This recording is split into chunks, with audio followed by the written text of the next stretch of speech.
अस्सलाम वालेकुम दोस्तों, क्या हाल चाल। आपके कमेंट्स और जवाबात अब्दुल्ला अख्तर इन्होंने अप्रिशिएट किया है, इनको कमेंट का रिप्लाई किया था, वीडियो बनाई थी। बहुत शुक्रिया भाईजान, अल्लाह ताला खैर फरमाए और हर किसी के लिए आसानियाँ हों। टीजीसी वालेकुम सलाम भाई, मेरा ओमान का light plus heavy vehicle licence है, ये लाइसेंस बहरीन में चेंज हो जाएगा या नहीं? हैवी व्हीकल तो नहीं होगा और लाइट व्हीकल भी तब होगा, एलटीवी लाइसेंस तब होगा अगर आपके पास ओमान से पुलिस क्लियरेंस सर्टिफिकेट है और आपका ओमान का लाइसेंस वैलिड वैलिड है, उसके अलावा नहीं होगा।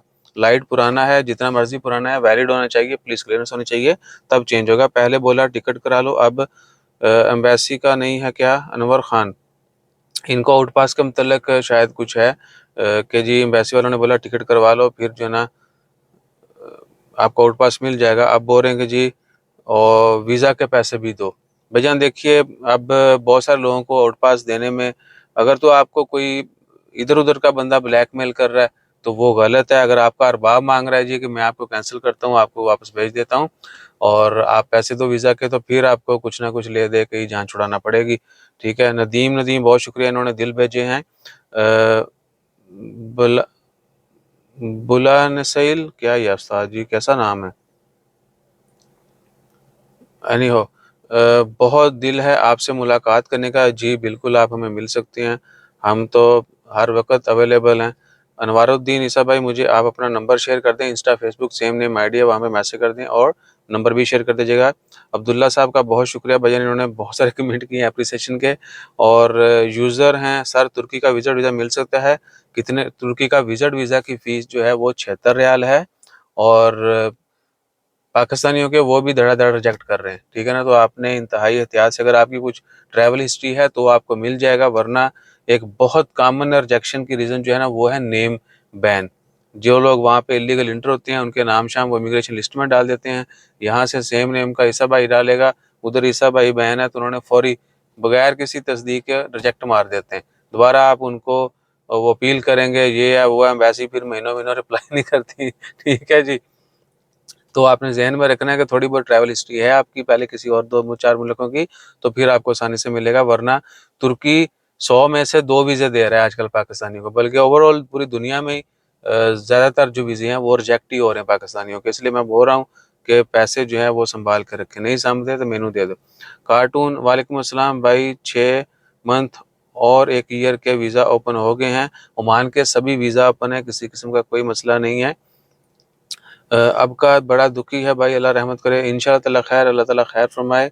ईसा भाई, I am really love your informative all videos for you guys, for that guy only sharing this. नेकी कर दिया, बिल्कुल नेकी कर दरिया में डाल, लेकिन हम चाहते हैं कि नेकी कर फेसबुक पे डाल। ठीक है ना। और ड्रम मिलते हैं इब्रा के बुध बाजार में। अल्ताफ गुड्डू भाईजान, आप इतने सालों से कमेंट कर रहे हैं, 2-4 ड्रम भी सट दो। ठीक है।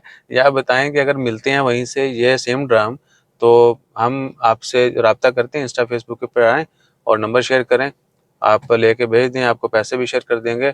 या फिर बताएं जो भी सीन है, वहाँ से फिर मंगवा भी सकते हैं, नो प्रॉब्लम। हाफिज़ हुसैन, ईसा भाई कैफ़े का लाइसेंस के क्या चार्जेस हैं? इस तरह इंपोर्ट एक्सपोर्ट के लाइसेंस के इतना आसान नहीं है कि किस के कितने कह लें कि लाइसेंस के अखराजात हैं। आपको कंपनी बनाना होती है, उसमें फिर आगे मज़ीद लाइसेंस बहुत सारी अप्रूवल्स जो हैं वो लेना पड़ती हैं। तो कंपनी बनाने का खर्चा 500 से 800 रियाल है आम, अमूमन जो कंपनी बनाते हैं एलएलसी। तो आपको जो है एग्जैक्टली या तो इन्वेस्टिजी आउटलेट से या ऑनलाइन जो है ना आपको चेक करना पड़ेगा, या फिर सनद ऑफिस जाएँ, वहाँ से भी सब कुछ हो जाता है और आपको ए टू ज़ी इन्फॉर्मेशन भी मिल जाती है। माहिर साहब, मेरे कज़न ने रिसेंटली ली है, लेकिन मिज़ान बैंक वाले ओवरसीज़ टीआरएक्स पे नहीं देते। ये बैंक वालों ने भी बताया था पाकिस्तान के ही बैंक स्टेटमेंट हो। भैया वो तो डेफिनेटली पाकिस्तान में लेनी है बाइक, तो पाकिस्तान के बैंक अकाउंट में जो है ना वो आपको मिलेगी। और क्या है कि लोकल आपका अकाउंट होना चाहिए, उसके बाद आहो। बाकी इसमें कोई ख़ास फ़ायदा नहीं है। ठीक है ना, लोग लेंगे फिर उनको भी मसले मसाइल, किस्तें नहीं अदा करेंगे, फिर आगे मज़ीद उनके ऊपर पाबंदियाँ लगेंगी।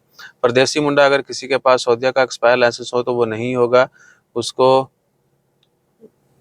कितना, उसको टाइम क्या लगेगा? उसको उधर थोड़ी बहुत ट्रेनिंग करे, टेस्ट दे, उसके ऊपर है। जितना अच्छा वो ट्रेनिंग और टेस्ट देंगे उतनी जल्दी उनको मिल जाएगा।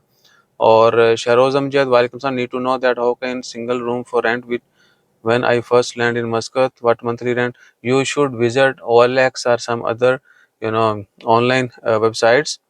There you can find a single room, sharing room, bed space, flat, whatever.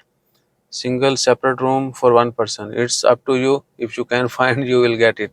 But mostly you will get it. You can visit OLX continuously and you can choose area and whatever. Sikandar Jatt और user का वालेकुम अस्सलाम। मेरा visa expire हो गया लेकिन मेरा पताका लेबर कोड में है। अदर कंपनी में काम करता हूँ, वो बोल रहे हैं मिल जाएगा लेकिन वीज़ा का क्या करूँ? भाईजान देखिए, अगर आपका ऐसा कोई मसला है तो आपको पहले अपना पताका वापस लेना है, और वीज़ा एक्सपायर हो गया है तो फिर पताके का तो कोई लॉजिक ही नहीं बनती। ठीक है? आपका पुराना अरबाब जो है वो लाइन हाज़िर होगा, आपका जो ओवर स्टे है उसका फ़ाइन पे किया जाएगा, उसके बाद आप वीज़ा चेंज कर सकते हैं। वो पुराना स्टेटस कैंसल करेगा, आप उसी से वीज़ा रिन्यू करवा लें या किसी और से ले लें। मोहम्मद शहरोज़ पाकिस्तान, लाइसेंस कौन सी एम्बेसी से वेरिफिकेशन करना पड़ता है? ड्रम स्लोप भैया आजकल तो कहते हैं कि ड्रम स्लोप का वो स्किप नहीं करते, लेकिन लाइसेंस की वेरिफिकेशन जो पहले आपको पाकिस्तान एम्बेसी से करवाना होगी, उसके बाद ओमान फॉरेन अफेयर से करवाना होगी, उसके बाद आप आरओपी जाएंगे और आपका ड्रम स्लोप स्किप होगा। ठीक है जी। और ड्रम स्लोप की स्किप के मतलब अगर किसी के पास सही इन्फॉर्मेशन हो लेटेस्ट, तो वो ज़रूर बताइएगा। किसी दिन हमारा चक्कर लगा या स्पेशल अगर हमें जाना पड़ा तो हम भी जाके कंफर्म करेंगे। जज़ाकल्लाह, अल्लाह हाफ़िज़।